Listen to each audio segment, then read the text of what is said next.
Qu'il s'agisse de systèmes civils ou militaires, mis en œuvre sur terre, en mer ou dans les airs, la perfection des équipements ne remplace pas la compétence des hommes. J'ai reçu contact dans le 200 de l'explosion. Vous poursuivez la montée, vous repérez établi dans le bateau. Pilotes, opérateurs ou équipes doivent être formés et entraînés sur des simulateurs qui restituent dans les moindres détails le comportement et l'environnement visuel, sonore et tactile du système réel.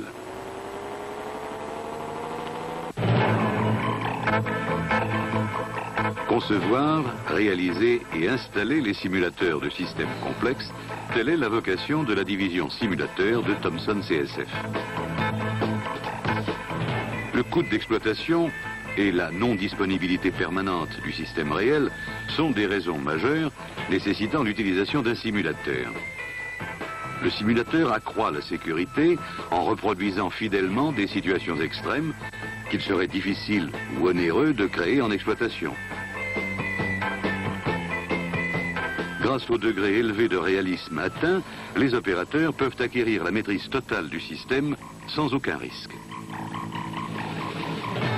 Les simulateurs sont utilisés pour la formation des équipes et des opérateurs. Entraînement aux procédures normales, d'urgence ou de secours. Entraînement au pilotage des systèmes statiques ou mobiles dans toutes les configurations. Acquisition de la connaissance détaillée du système. Performance, identification des pannes, coordination d'une équipe. Chaque simulateur est pourvu d'un ou plusieurs postes d'instructeurs permettant de placer le personnel en formation dans les conditions pédagogiques, techniques et psychologiques requises, de reproduire fidèlement des situations antérieures exemplaires et de mesurer en temps réel les progrès accomplis.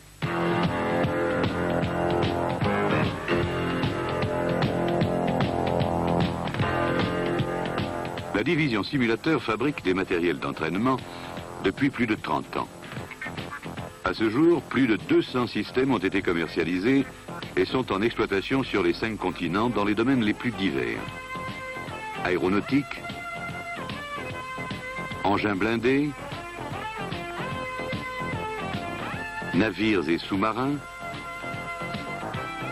centrales électriques et usines, réseaux de communication.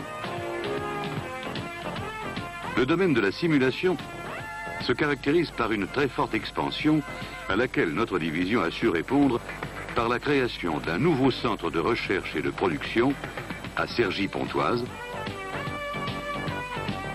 complétant l'important centre de Trappes. Ces deux établissements, où travaillent 1300 personnes, dont 40% d'ingénieurs, totalisent une surface couverte de 28 000 mètres carrés. Par ailleurs, la division simulateur travaille en liaison étroite avec Burtech Incorporated, filiale de Thomson CSF aux USA. Cette société, implantée à Tulsa, dans l'Oklahoma, est également spécialisée dans la fabrication de matériel d'entraînement. Le réalisme de la simulation, s'appliquant à des systèmes de plus en plus complexes, demande une évolution permanente des méthodes et des recherches très poussées mettant en application les plus récentes acquisitions de la mécanique, de l'hydraulique, de l'optique, de l'électronique et de l'informatique. Par exemple, la génération d'images synthétiques,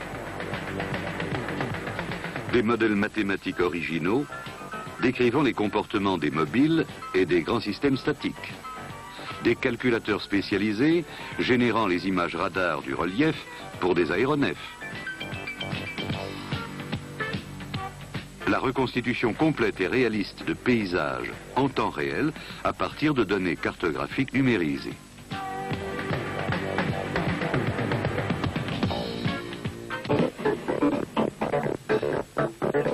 C'est dans le domaine des simulateurs d'avions que les facteurs d'innovation et d'expansion sont les plus caractéristiques.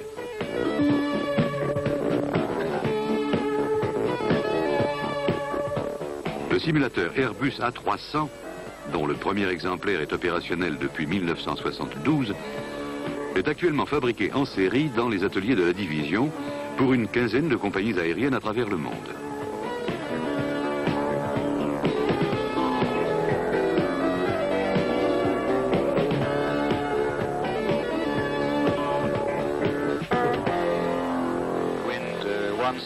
Il permet de former et d'entraîner tout l'équipage, pilotes, copilotes et mécaniciens. La cabine, montée sur une plateforme mobile à 6 degrés de liberté, regroupe les postes d'équipage et plusieurs postes d'instructeurs.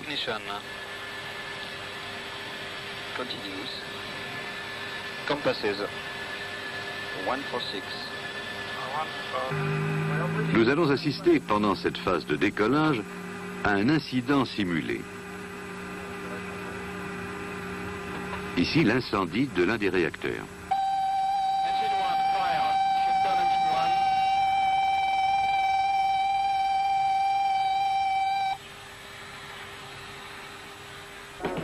Le dispositif de mouvement de cabine communique à l'équipage des sensations réalistes d'accélération et de décélération en fonction des manœuvres de pilotage ou des conditions extérieures.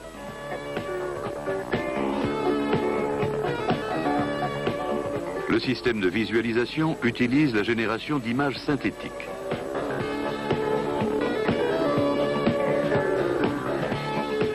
Cette approche de l'aéroport de Bordeaux de jour est entièrement numérisée.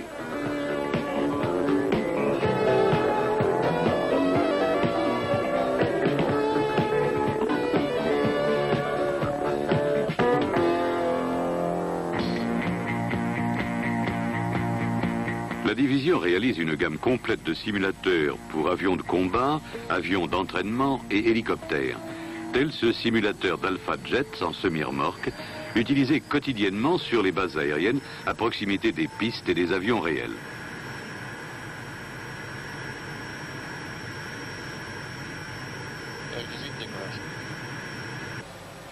Ok, Connect 18, vous poursuivez la montée, vous rappellerez établi dans le pinceau, vous passez IFF 5133 normal. 5133 normal. Il existe également des simulateurs de pilotage d'avions d'armes sur mouvement de cabine à 4 ou 6 degrés de liberté, ainsi que des simulateurs de défense aérienne ou de missions opérationnelles tels que le ravitaillement en vol et la pénétration basse altitude. Les postes instructeurs de ces simulateurs sont équipés d'écrans graphiques permettant d'afficher de nombreuses informations. Instruments de vol, système d'armes, carte de navigation, liste des pannes et paramètres de l'exercice. Cette gamme de simulateurs est complétée harmonieusement par des entraîneurs aux procédures de navigation et de pilotage sans visibilité pour avions monoplaces, avions biplaces et hélicoptères.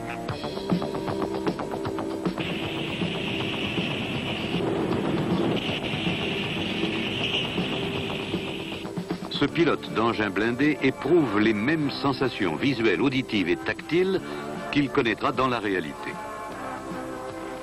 Il conduit en voyant l'image du terrain, soit à travers l'épiscope central, soit tête haute.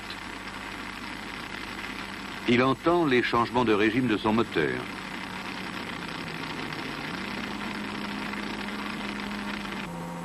Il ressent dans tout son corps les oscillations du roulement en fonction de la nature du terrain et de la vitesse du char. Le terrain sur lequel il évolue mesure plus de 2 km². On peut y effectuer tous les types de parcours. Pilotage sur routes diverses, franchissement d'obstacles naturels ou artificiels, tout terrain, etc.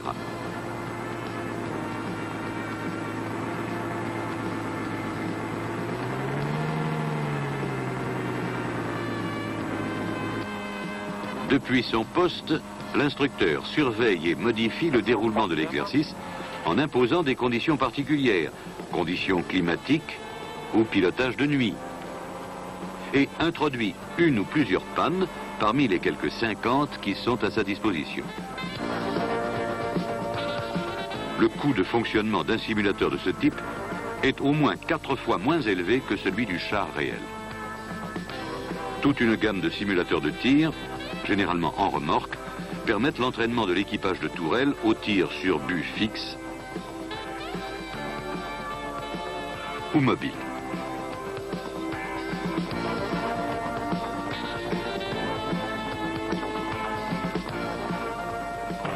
Un seul simulateur est à même de réaliser plus de 100 000 tirs par an, ce qui représente par rapport à des tirs réels une considérable économie en personnel d'encadrement, en équipement et surtout en munitions.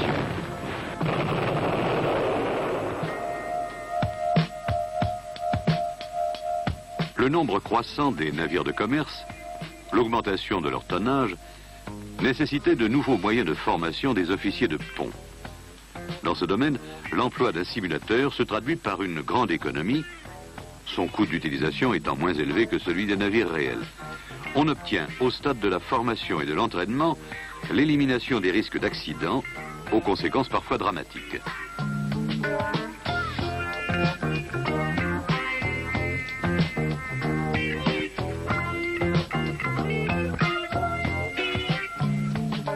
Autre domaine de la simulation de systèmes complexes où notre division a fait ses preuves, l'entraînement collectif du personnel en lutte sous-marine contre des navires de surface, des sous-marins ou des hélicoptères ASM. Ce simulateur de centre opération de sous-marins permet l'entraînement du personnel à la détection et à la saisie des informations, l'apprentissage des procédures d'évaluation de la menace, l'engagement sur les mobiles hostiles, la conduite de tir sur les objectifs désignés. C'est également l'outil idéal pour l'entraînement à la prise de décision du commandant sous-marinier et de son état-major.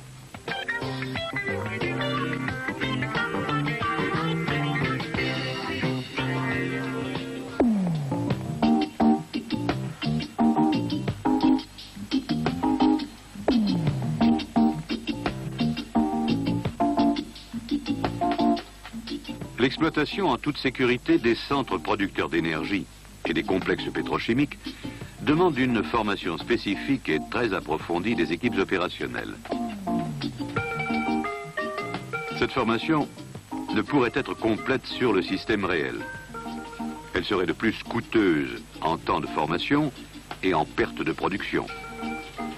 Les manœuvres exceptionnelles sur système en cours d'exploitation peuvent en effet provoquer des arrêts accidentels ou des baisses de puissance.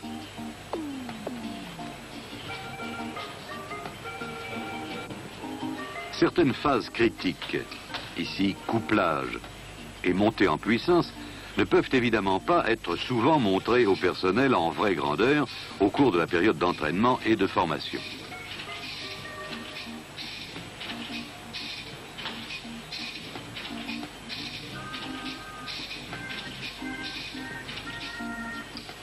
Le fonctionnement du simulateur est basé sur des modèles mathématiques décrivant tous les comportements du système réel. Tout se passe comme si les élèves conduisaient une vraie centrale.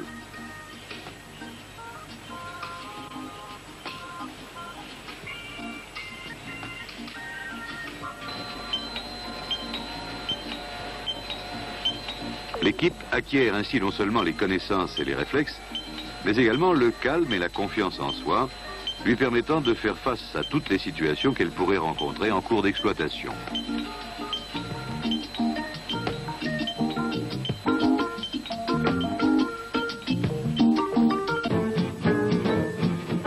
La gamme des produits étudiés, développés et fabriqués par la division concerne également différents systèmes électroniques, tels le simulateur de réseau de transmission militaire sur le théâtre d'opération, le RITA.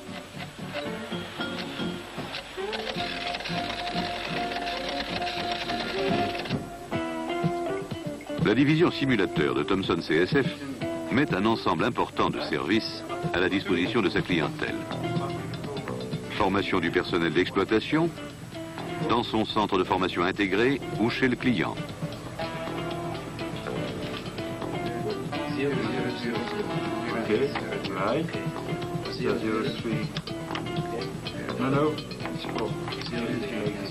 Documentation claire et précise, multilingue, pour l'utilisation et la maintenance des équipements.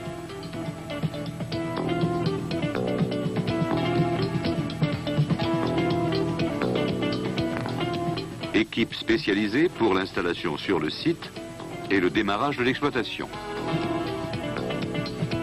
Étude, après plusieurs années d'exploitation, des modifications rendues nécessaires par l'évolution propre des systèmes réels. La plupart de nos simulateurs sont conçus pour s'adapter rapidement aux nouvelles générations d'équipements. Service après-vente et fourniture rapide des lots de rechange.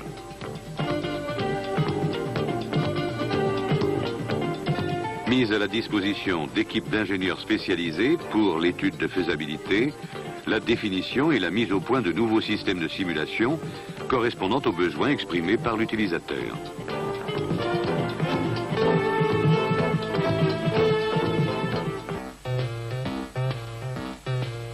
Les techniques et les équipements de simulation doivent évoluer aussi vite que les systèmes réels. C'est ainsi qu'un simulateur pour avion permet généralement l'entraînement et la formation des pilotes et équipages avant que l'avion réel ait effectué son premier vol et soit homologué. Le champ d'utilisation des simulateurs, déjà très large, comme on a pu le voir dans ce film, doit s'étendre demain à tous les systèmes complexes, tels la gestion de grands ensembles industriels, les réseaux de transport ou de communication, etc.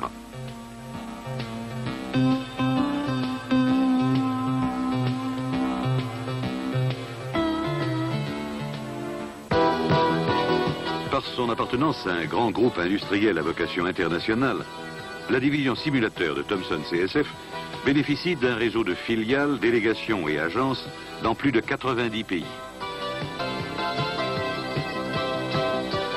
Ces produits, distribués dans le monde entier, font appel à une grande diversité de techniques, ce qui lui a permis de rassembler un très important potentiel de conception et d'analyse et de réaliser des équipements très souples d'emploi, ayant un taux élevé de disponibilité.